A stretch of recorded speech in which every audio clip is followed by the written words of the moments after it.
If you'll give me a couple of minutes, I want to explain why I've come to the firm conclusion over a relatively short period of time, whilst I've been practicing awakening, that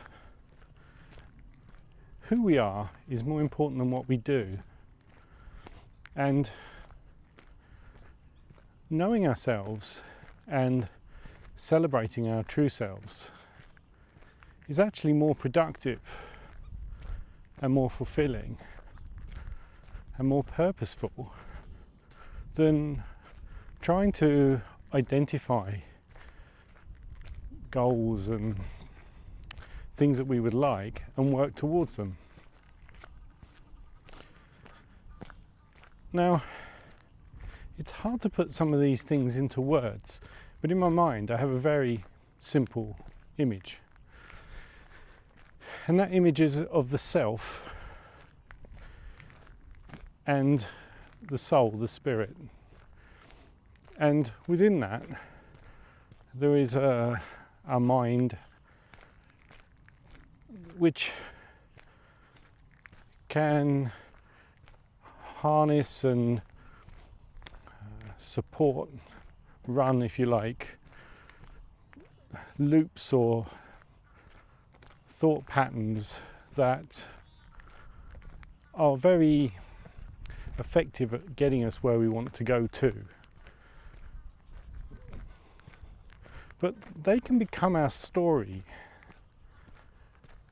and we can over time identify with those so deeply we believe they are what we are, and that we are not the soul, the being, but rather these collections of thought patterns and things we identify with. So my background's engineering. I often call myself an engineer. And although that can be extremely helpful to achieve goals, etc., it can be also completely denying other aspects of ourselves, creative, expansive parts of ourselves that we all have when we're young, but we close them off as we get older and we don't use them and we don't identify with them. And that can really be extremely constrictive and reductive in what we may be able to ultimately achieve in our lives. So even if we're looking at purely productivity, what we want to achieve, what we want to be, if you like, where we want to be, let's say that, it's not a great model to restrict our tools of our practices. What we include is our skill set. And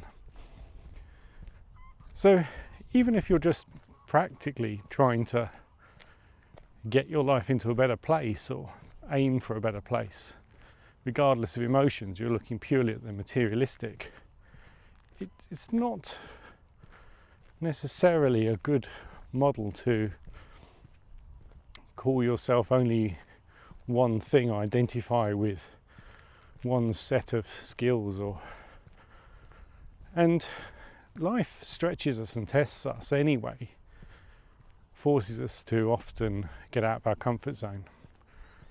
And I'm not really sure what our comfort zone achieves, but I know as we get older it can become very constrictive, and we see it as a comfort blanket, but it's really making our world smaller and make us feel more restricted. But it's so much deeper than that to me. The purpose of our lives, what we actually want, we all have most of us have certain goals. We say if we could, financial freedom, for example, is such a big one. So many people on YouTube talk about. being free. And I think those things, of course, they're real, but if we're actually talking about happiness or fulfillment or success, I think that goes a lot deeper, because it's certainly not, fulfillment doesn't come from just achieving a set of goals, reaching a milestone as such. I mean, it can be very gratifying, and it can feel fulfilling, but that deeper itch, and I think it probably starts to grow as we get past a certain point in life and start even maybe unconsciously assessing how much we have left and what we can achieve in that amount of time. That itch to feel heard, to feel fulfilled, to feel that we're somebody, which is different, I think, to when we're young. When we're young, we want to maybe prove something, but I think when we're older, we want to matter. And I think that brings us a greater desire for alignment with the world. And that's why I'm keen to talk about living from a place of focusing on our being first. It's often called inner journey, and I guess it is because it's not obvious externally. But it really feels simpler than that to me. It's who we are. It's this bunch of emotions and all these feelings that whiz around our heads and even around our bodies. And you know, what's the point in being in paradise if you're pissed off? Excuse my poor language. Constantly upset, miserable. What's the point?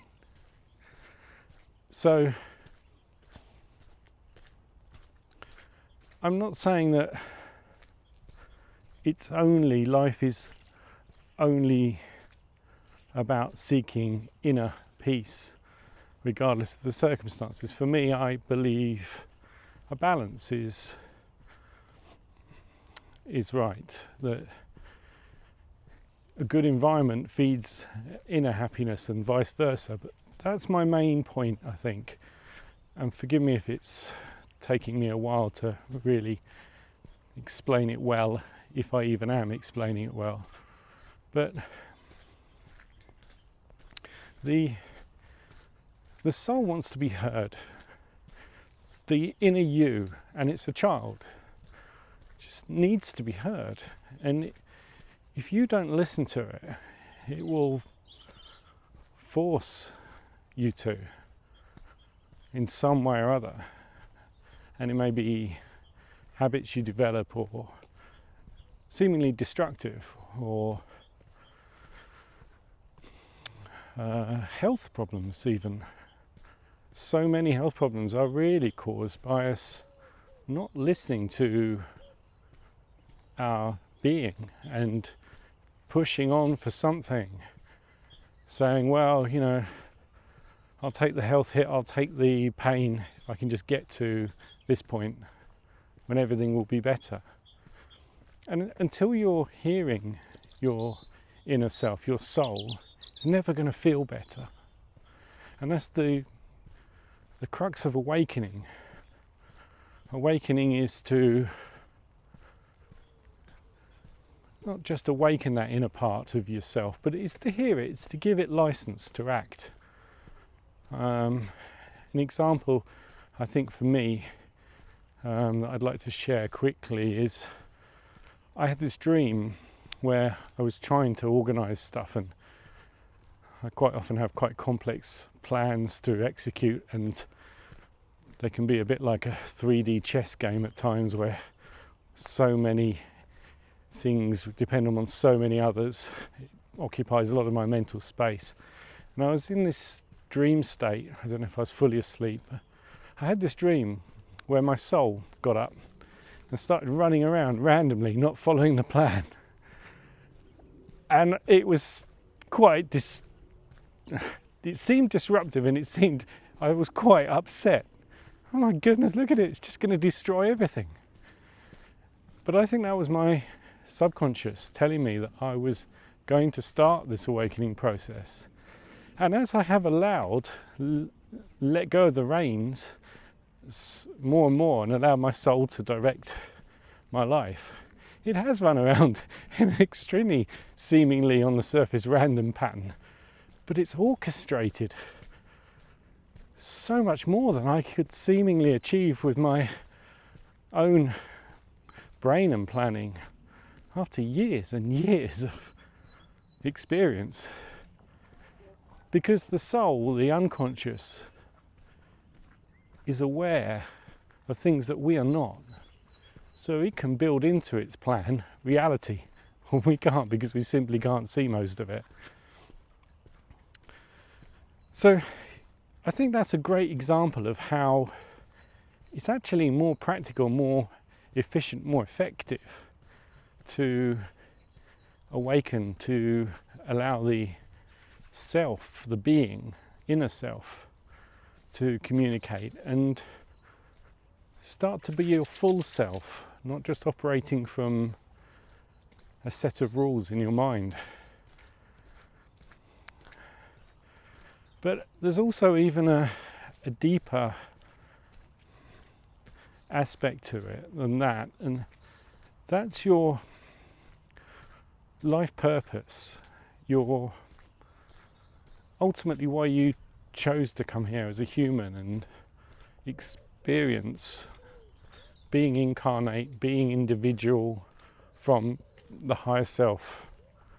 And these are all very spiritual terms, and I appreciate they're not for everyone.